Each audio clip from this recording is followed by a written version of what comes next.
ಸ್ನೇಹಿತರೆ ನಮಸ್ಕಾರ. ಎಲ್ಲರೂ ಹೇಗಿದ್ದೀರಾ? ಫ್ರೆಂಡ್ಸ್ ಎಲ್ಲರೂ ಚೆನ್ನಾಗಿದ್ದೀರಾ ಅನ್ಕೊಳ್ತೇನೆ. ಮತ್ತೆ ತುಂಬಾ ಜನ ತುಂಬಾ ಕಮೆಂಟ್ಸ್ ಅನ್ನ ಮಾಡ್ತಾ ಇದ್ದೀರಾ. ಯಾರದೇ ಕಮೆಂಟಿಗೂ ರಿಪ್ಲೈ ಮಾಡಲಿಕ್ಕೆ ಟೈಮು ಸಿಗ್ತಾ ಇಲ್ಲ. ಯಾರು ಕೂಡ ಬೇಜಾರು ಮಾಡ್ಕೋಬೇಡಿ. ಎಲ್ಲರ ಕಮೆಂಟಿಗೂ ನಾನು 100% ಸ್ಪಂದಿಸ್ತೀನಿ. ಮತ್ತೆ ತುಂಬಾ ಜನ ಕಾಲ್ ಮಾಡ್ತಾ ಇದ್ದೀರಾ. ಅದರಲ್ಲೂ ಕೂಡ ನಾರ್ತ್ ಕರ್ನಾಟಕ ತುಂಬಾ ಕಾಲ್ಸ್ ಬರ್ತಿದೆ. ಅವ್ರದ್ದು ಸ್ವಲ್ಪ ಡಾಕ್ಯುಮೆಂಟ್ ತುಂಬ ಪ್ರಾಬ್ಲಮ್ ಇರೋದ್ರಿಂದ ನಾನು ಅಷ್ಟಾಗಿ ಅವರ ಪ್ರಾಬ್ಲಮನ್ನು ಸಾರ್ಟ್ ಔಟ್ ಮಾಡ್ಲಿಕ್ಕೆ ಆಗ್ತಾ ಇಲ್ಲ.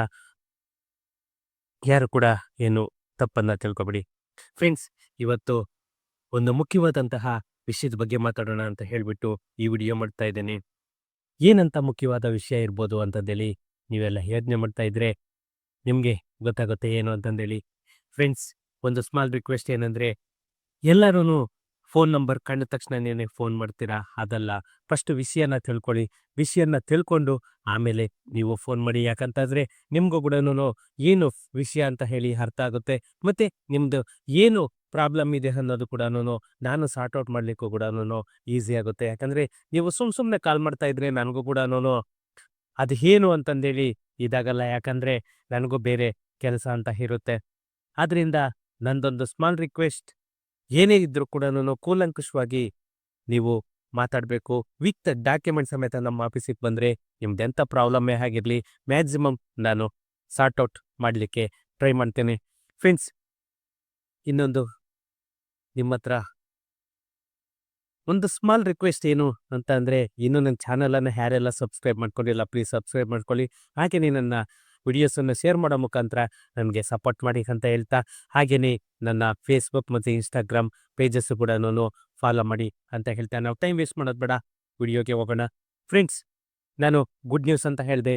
ಏನು ಗುಡ್ ನ್ಯೂಸ್ ಅಂತ ಅಂದರೆ, ನಮ್ಮ ಕರ್ನಾಟಕ ಸರ್ಕಾರ ಎಲ್ಲರಿಗೂ ಒಂದು ತುಂಬನೇ ಆದಂತಹ ಒಂದು ಗುಡ್ ನ್ಯೂಸನ್ನು ಕೊಡ್ತಾ ಇದೆ. ಅದು ಮುಂಬರುವ ದಿನಗಳಲ್ಲಿ, ಜಾಸ್ತಿ ದಿನ ಬೇಕಿಲ್ಲ, ಕೆಲವೇ ದಿನಗಳಲ್ಲಿ ನಮ್ಮ ಕರ್ನಾಟಕ ಸರ್ಕಾರ ಅನೌನ್ಸನ್ನು ಮಾಡ್ತಾ ಇದೆ. ಎಲ್ಲ ರೀತಿಯಲ್ಲೂ ಕೂಡ ಜಾರಿಗೆ ತರಬೇಕು ಇದನ್ನ ಅಂತ ಹೇಳ್ಬಿಟ್ಟು ಶತಪ್ರಯತ್ನ ಮಾಡ್ತಾ ಇದ್ದಾರೆ. ಏನಂತ ಅಂದರೆ, ಈ ಖಾತಾ ಇಲ್ಲದೆ ಇದ್ರೂ ಕೂಡ ನೋಂದಣಿಗೆ ಅವಕಾಶ.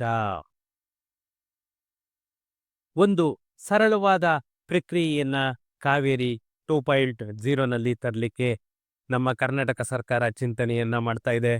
ಎಲ್ಲ ನಮ್ಮ ಕರ್ನಾಟಕದ ಆಸ್ತಿ ಮಾಲೀಕರಿಗೆ ಒಂದು ಭರ್ಜರಿ ಸಿಹಿ ಸುದ್ದಿ ಅಂತಲೇನೆ ಹೇಳಬೇಕು. ಯಾಕಂದ್ರೆ ಕೃಷಿಯೇತರ ಜಮೀನು ಏನಿರುತ್ತೆ, ಕೃಷಿಯೇತರ ಜಮೀನಿಗೆ ಈ ಖಾತಾ ಇಲ್ಲದೆ ಇದ್ರೂ ಪರವಾಗಿಲ್ಲ, ರಿಜಿಸ್ಟ್ರೇಷನ್ ಅನ್ನ ಮಾಡಬಹುದು ಅಂತ ಹೇಳ್ಬಿಟ್ಟು ನಮ್ಮ ಕರ್ನಾಟಕ ಸರ್ಕಾರ ಅನೌನ್ಸ್ ಅನ್ನ ಮಾಡಿದೆ. ಆದರೆ ಅಫಿಷಿಯಲ್ ಆಗಿ ಅನೌನ್ಸ್ ಯಾವಾಗ ಆಗುತ್ತೆ ಅನ್ನೋದು ನಾವು ಕಾಯ್ದು ನೋಡಬೇಕು. ಏನು ಈ ನಮ್ಮ ಕರ್ನಾಟಕ ಸರ್ಕಾರ ಇತ್ತೀಚೆಗೆ ಒಂದು ಡೆವಲಪ್ಮೆಂಟ್ ಅನ್ನ ಮಾಡ್ತು. ಏನಂದ್ರೆ, ಈ ಖಾತಾ ಇಲ್ಲ ಅಂತಂದ್ರೆ ಯಾವುದೇ ಜಮೀನಾದ್ರೂ ಕೂಡ ರಿಜಿಸ್ಟ್ರೇಷನ್ ಮಾಡಬಾರ್ದು ಅಂತ ಹೇಳ್ಬಿಟ್ಟು ಒಂದು ರೂಲ್ಸ್ ಅನ್ನ ತಂದಿತ್ತು. ಆದ್ರೆ ಇವಾಗ ಈ ಖಾತಾ ಇಲ್ಲದೆ ಇದ್ರೂ ಕೂಡ ಕೃಷಿಯೇತರ ಜಮೀನುಗಳ ನೋಂದಣಿಗೆ ಅವಕಾಶವನ್ನ ನೀಡಬೇಕು. ಕಾವೇರಿ 2.0 ತಂತ್ರಾಂಶದಲ್ಲಿ ಶೀಘ್ರವೇ ತಾಂತ್ರಿಕ ಬದಲಾವಣೆಯನ್ನ ಮಾಡಬೇಕು ಅಂತ ಹೇಳ್ಬಿಟ್ಟು ನಮ್ಮ ಕರ್ನಾಟಕ ಸರ್ಕಾರ ಎಲ್ಲ ರೀತಿಯಲ್ಲೂ ಕೂಡ ಚಿಂತನೆಯನ್ನ ನಡೆಸ್ತಾ ಇದೆ.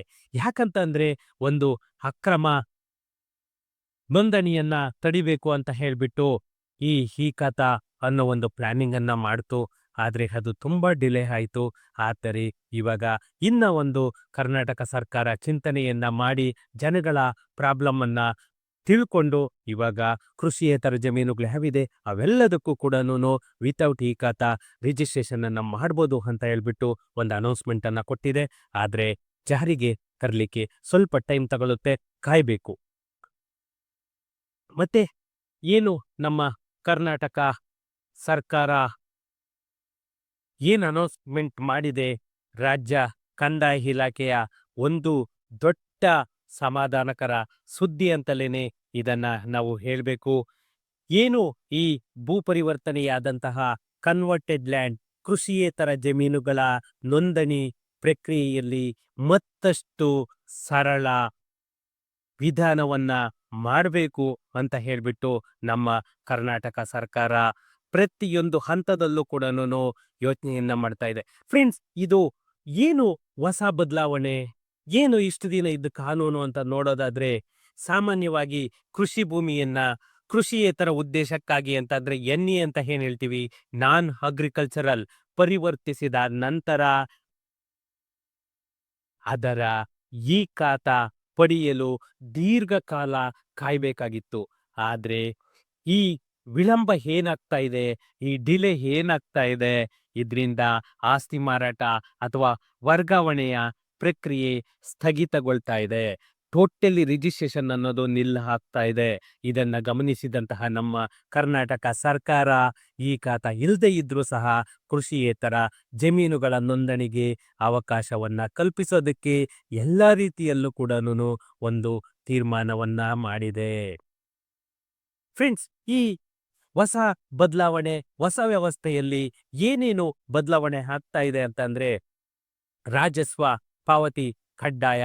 ಈ ಖಾತೆ ಇಲ್ಲದೆ ನೋಂದಣಿ ಮಾಡುವಾಗ ಈ ಜಮೀನನ್ನ ಕೃಷಿಯೇತರ ಆಸ್ತಿ ಎಂದೇ ಪರಿಗಣಿಸಲಾಗುತ್ತದೆ. ಆದ್ರಿಂದ ನಿಯಮದಂತೆ ಅನ್ವಯವಾಗುವ ನೋಂದಣಿ ಮತ್ತೆ ಮುದ್ರಾಂಕ ಶುಲ್ಕವನ್ನ, ಸ್ಟ್ಯಾಂಪ್ ಡ್ಯೂಟಿ ಅಂತ ಏನ್ ಹೇಳ್ತೀವಿ, ಅದನ್ನ ಮಸ್ಟ್ ಅಂಡ್ ಶುಡ್ ಪೇ ಮಾಡಲೇಬೇಕು. ಇನ್ನೊಂದು, ಕಾವೇರಿ 2.0 ತಂತ್ರಾಂಶದಲ್ಲಿ ನವೀಕರಣವನ್ನ ಮಾಡಲಾಗ್ತಾ ಇದೆ. ಈ ಸೌಲಭ್ಯವನ್ನ ಜಾರಿಗೆ ತರೋದಕ್ಕೆ ನಮ್ಮ ರಾಜ್ಯದ ಆಸ್ತಿ ನೋಂದಣಿ ಪೋರ್ಟಲ್ ಆದಂತಹ ಕಾವೇರಿ 2 ತಂತ್ರಾಂಶದಲ್ಲಿ ಅಗತ್ಯ ತಾಂತ್ರಿಕ ಬದಲಾವಣೆಗಳನ್ನ ಮಾಡಲಾಗ್ತಾ ಇದೆ. ಮತ್ತೆ ಅಕ್ರಮ ನೋಂದಣಿಗೆ ಬ್ರೇಕ್ ಅನ್ನ ಹಾಕ್ತಾ ಇದ್ದಾರೆ. ಏನಂತಂದ್ರೆ, ಈ ಹಿಂದೆ ಭೂ ಪರಿವರ್ತನೆಯಾದಂತಹ ನಂತರವೂ ಕೂಡ RTC ಪಹಣಿ ಚಾಲ್ತಿಯಲ್ಲಿ ಇರ್ತಾ ಇತ್ತು. ಇದನ್ನ ಕೆಲವರು ದುರುಪಯೋಗ ಕೂಡ ಪಡಿಸ್ಕೊಳ್ತಾ ಇದ್ರು. ಯಾಕಂತಂದ್ರೆ, ಯಾವುದೇ ಒಂದು ಭೂ ಪರಿವರ್ತನೆಯಾದಂತಹ ಜಮೀನಿಗೆ RTC ಬರಬಾರ್ದು, ಅದರಲ್ಲಿ NAK ಅಂತ ಹೇಳ್ಬಿಟ್ಟು ಮೆನ್ಷನ್ ಮಾಡ್ಬಿಡ್ಬೇಕು. ಆದ್ರೆ ಅದ್ಯಾವುದು ಕೂಡ ಮೆನ್ಷನ್ ಮಾಡಲಿಲ್ಲ. ಏನು ಈ ದುರುಪಯೋಗ ಪಡಿಸ್ಕೊಳ್ತಾ ಇದ್ರು, ಈಗ ಏನು ಭೂಮಿ ತಂತ್ರಾಂಶದಲ್ಲಿ ಅಂತಹ ಜಮೀನುಗಳನ್ನ ಕೃಷಿಯೇತರ ಅಂತ ಹೇಳ್ಬಿಟ್ಟು ಪ್ರತ್ಯೇಕವಾಗಿ ಗುರುತಿಸಲಾಗುತ್ತದೆ. ಫ್ಲಾಗಿಂಗ್ ಅಂತ ಅದನ್ನ ಒಂದು ಕಾಲಮನ್ನೇನೆ ಇದು ಮಾಡ್ತಾ ಇದ್ದಾರೆ. ಇದರಿಂದ ವಂಚನೆಗಳಿಗೆ ಕಡಿವಾಣವನ್ನ ಹಾಕ್ಲಿಕ್ಕೆ, ಅಂದ್ರೆ ಫ್ರಾಡ್ ಮಾಡ್ಲಿಕ್ಕೆ ಒಂದು ಬ್ರೇಕ್ ಅನ್ನ ಹಾಕ್ಲಿಕ್ಕೆ ಇದು ಸಹಕಾರ ಮಾಡುತ್ತೆ. ಮತ್ತೆ ತಾಂತ್ರಿಕ ಸಮನ್ವಯ, ಭೂಮಿ ಮತ್ತೆ ಕಾವೇರಿ ತಂತ್ರಾಂಶಗಳ ನಡುವೆ ಉತ್ತಮ ಸಮನ್ವಯ ಸಾಧಿಸಲಾಗುತ್ತದೆ. ಅಂತಂದ್ರೆ, ಡಾಟಾ ಎಂಟ್ರಿ ಏನಲ್ಲಿ ಎಂಟ್ರಿ ಬರುತ್ತೆ ಪಾಣಿಯಲ್ಲಿ, ಅದು ಪಕ್ಕಾ ಮ್ಯಾಚ್ ಆಗೋದು ಅಲ್ಲಿ 100% ಗೊತ್ತಾಗುತ್ತೆ. ಯಾಕಂದ್ರೆ ಈ ಪರಿವರ್ತನೆಯಾದಂತಹ ಜಮೀನಿನ ದಾಖಲೆಗಳ ಆಧಾರದ ಮೇಲೆ ನೇರವಾಗಿ ನೋಂದಣಿ ಪ್ರಕ್ರಿಯೆಯನ್ನ ನಡೆಸಲು ಹಾದಿ ಸುಗಮವಾಗುತ್ತದೆ. ಫ್ರೆಂಡ್ಸ್, ನಂದು ಒಂದೇ ಒಂದು ಕ್ವಶನ್, ಇದೆಲ್ಲನೂ ಮಾಡೋದಕ್ಕೆ, ಈ ನಿರ್ಧಾರವನ್ನ ತಗೊಳ್ಳೋದಕ್ಕೆ ನಮ್ಮ ಸರ್ಕಾರಕ್ಕೆ ಏನು ಕಾರಣ ಇರಬಹುದು ಅಂತ ಹೇಳ್ಬಿಟ್ಟು ನೀವೆಲ್ಲರೂ ಕೂಡ ಯೋಚನೆ ಮಾಡ್ತಾ ಇದ್ದೀರಿ. ನಾನು ಅದೇ ತರನೇನೆ ಯೋಚನೆ ಮಾಡ್ತಾ ಇದ್ದೀನಿ. ಏನಂತ ಅಂದ್ರೆ, ಭೂ ಪರಿವರ್ತನೆಯಾದಂತಹ ನಂತರ ನಗರ ಸ್ಥಳೀಯ ಸಂಸ್ಥೆಗಳು ಅಥವಾ ನಗರಾಭಿವೃದ್ಧಿ ಪ್ರಾಧಿಕಾರಗಳಿಂದ ಈ ಖಾತಾ ಪಡೆಯೋದು ಒಂದು ಸಂಕೀರ್ಣ ಪ್ರಕ್ರಿಯೆ ಆಗಿತ್ತು. ತುರ್ತಾಗಿ ಆಸ್ತಿ ನೋಂದಣಿ ಒಂದು ಯಾವ ರೀತಿಯಲ್ಲಿ ಹಿಂಸೆ ಪಡಬೇಕಾಗಿತ್ತು ಅಂತಂದ್ರೆ, ಎಮರ್ಜೆನ್ಸಿಯಾಗಿ ರಿಜಿಸ್ಟ್ರೇಷನ್ ಅನ್ನ ಮಾಡಕ್ಕಾಗದೆ ಡಿಲೇ ಆಗಿ ಜನ ಬೇಸೊತ್ತು ಹೋಗಿದ್ರು.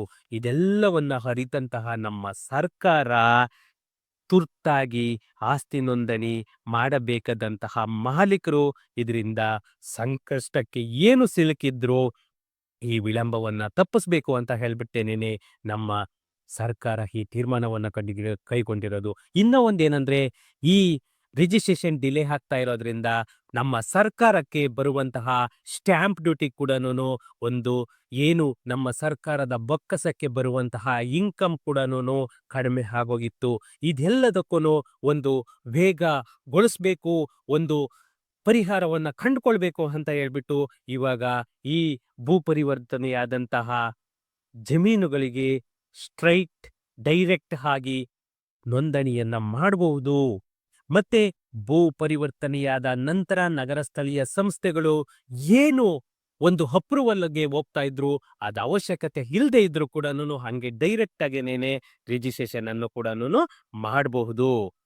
ಇದು ಯಾರಿಗೆಲ್ಲ ಅನ್ವಯ ಆಗುತ್ತೆ, ಯಾರಿಗೆಲ್ಲ ಅನ್ವಯ ಆಗಲ್ಲ ಅಂದ್ರೆ, ಕೃಷಿ ಭೂಮಿ ಏನು ಅಗ್ರಿಕಲ್ಚರ್ ಲ್ಯಾಂಡ್ ಇಂದ ನಾನ್ ಅಗ್ರಿಕಲ್ಚರ್ ಆಗಿ ಯಾವ ಜಮೀನು ಬದಲಾವಣೆ ಆಗಿರುತ್ತೆ ಆ ಜಮೀನುಗಳಿಗೆಲ್ಲ ಕೂಡ ಡೈರೆಕ್ಟ್ ರಿಜಿಸ್ಟ್ರೇಷನ್ ಅನ್ನ ಮಾಡಬಹುದು.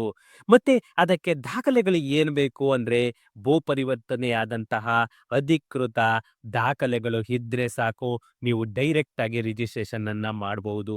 ಮತ್ತೆ ಇದಕ್ಕೇನಾದ್ರೂ ಸಪರೇಟ್ ಶುಲ್ಕ ಏನಾದ್ರೂ ಆಗುತ್ತಾ ಅಂದ್ರೆ ಖಂಡಿತ ಇಲ್ಲ. ಸ್ಟಾಂಪ್ ಡ್ಯೂಟಿ ಏನು ಆಸ್ ಪರ್ ರೂಲ್ಸ್ ಏನಿದೆ ಸ್ಟಾಂಪ್ ಡ್ಯೂಟಿ, ಆ ಸ್ಟಾಂಪ್ ಡ್ಯೂಟಿಯನ್ನ ಪೇ ಮಾಡಿದ್ರೆ ಸಾಕು.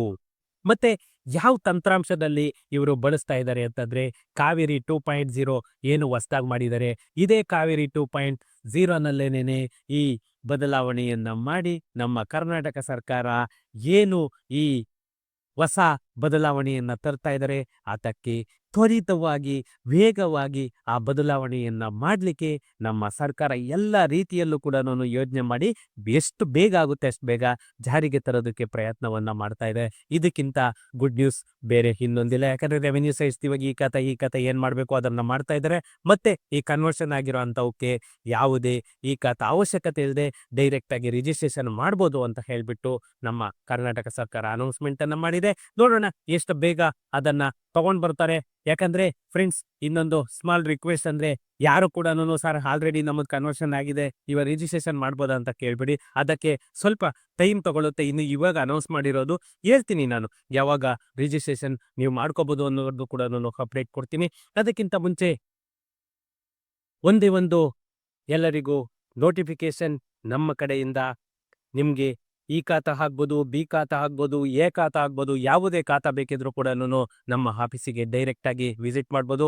ನಮ್ಮ ಆಫೀಸ್ ಬಂದ್ಬಿಟ್ಟು ಮಲ್ಲೇಶ್ವರಂ BBMP ಕಾರ್ಪೊರೇಷನ್ ಪಕ್ಕದ ರೋಡ್ ಅಂದ್ರೆ Malleshwaram Mantri mall opposite road dead end ಅಲ್ಲೇನೆ ನಮ್ಮ ಆಫೀಸ್ ಇರೋದು. ಯಾಕಂದ್ರೆ ನಮ್ಮ ಆಫೀಸ್ಗೆ ವಿತ್ ಡಾಕ್ಯುಮೆಂಟ್ಸ್ ಎಲ್ಲ ತಗೊಂಡ್ ಬಂದ್ರೆ ಅವಾಗೆ ಅಪ್ಲಿಕೇಶನ್ ಹಾಕಿ ನಾವು ಅಕ್ನಾಲಜ್ಮೆಂಟ್ ಕೂಡ ಕೊಡ್ತೀವಿ. ಮತ್ತೆ ನಿಮ್ಗೆ ಖಾತಾ ಬೇಕಾದ್ರೂ ಕೂಡ ನಾಮಿನಲ್ ಚಾರ್ಜಸ್ ತಗೊಂಡು ನಾವು ಖಾತಾ ಕೂಡ ಮಾಡಿಸಿ ಕೊಡ್ತೇವೆ. ಮತ್ತೆ ಇನ್ನೊಂದು ಏನಂದ್ರೆ ಎಲ್ಲ ರೀತಿಯ ನಮ್ಮ ರಿಯಲ್ ಎಸ್ಟೇಟ್ ಏನೇ ಸರ್ವಿಸ್ ಬೇಕಂದ್ರೂ ಕೂಡ ಕನ್ವರ್ಷನ್ ಆಗ್ಬೋದು, ಕೇಸ್ ವರ್ಕ್ ಆಗ್ಬೋದು, ಯಾವುದೇ ಒಂದು ಸರ್ವಿಸಸ್ ಕೂಡ ನಮ್ಮ ಆಫೀಸಿಂದ ಪ್ರತಿಯೊಬ್ಬ ನಾಗರಿಕರಿಗೂ ಕೂಡ ಸಿಗುತ್ತದೆ. ಯಾರಿಗೆಲ್ಲನೂ ನಮ್ಮ ರಿಯಲ್ ಎಸ್ಟೇಟ್ ಅಲ್ಲಿ ಯಾವುದೇ ಸಿವಿಲ್ ಸರ್ವಿಸ್ ಬೇಕಂದ್ರೂ ಕೂಡ ನನ್ನ ನಂಬರಿಗೆ ಕಾಲ್ ಮಾಡಿಕೊಂಡು ನೀವು ಆಫೀಸ್ ವಿಸಿಟ್ ಅನ್ನ ಮಾಡ್ಬೋದು. ಓಕೆ ಫ್ರೆಂಡ್ಸ್, ಇನ್ನೊಂದು ಬೇಜಾರು ಮಾಡ್ಕೋಬೇಡಿ. ನೀವು ವಾಟ್ಸಪ್ ಮೆಸೇಜುಗಳೆಲ್ಲನೂ ಮಾಡ್ತಾ ಇದ್ದೀರಾ. ಖಂಡಿತ ವಾಟ್ಸಪ್ ಮೆಸೇಜುಗಳಿಗೂ ಕಮೆಂಟ್ಗೂ ಎಲ್ಲಕ್ಕೂ ರಿಪ್ಲೈ ಮಾಡುವಷ್ಟು ಟೈಮು ನನ್ನ ಹತ್ರ ಇಲ್ಲ. ಯಾರಿಗೆ ಏನಾದರೂ ಅವಶ್ಯಕತೆ ಇದ್ರೆ ನನ್ನ ನಂಬರಿಗೆ ಡೈರೆಕ್ಟ್ ಆಗಿ ಕಾಲ್ ಮಾಡಿ, ನಾನೇ ಮಾತಾಡ್ತೇನೆ. ಓಕೆ ಫ್ರೆಂಡ್ಸ್, ಸಿಗೋಣ ನೆಕ್ಸ್ಟ್ ವಿಡಿಯೋದಲ್ಲಿ. Thank you.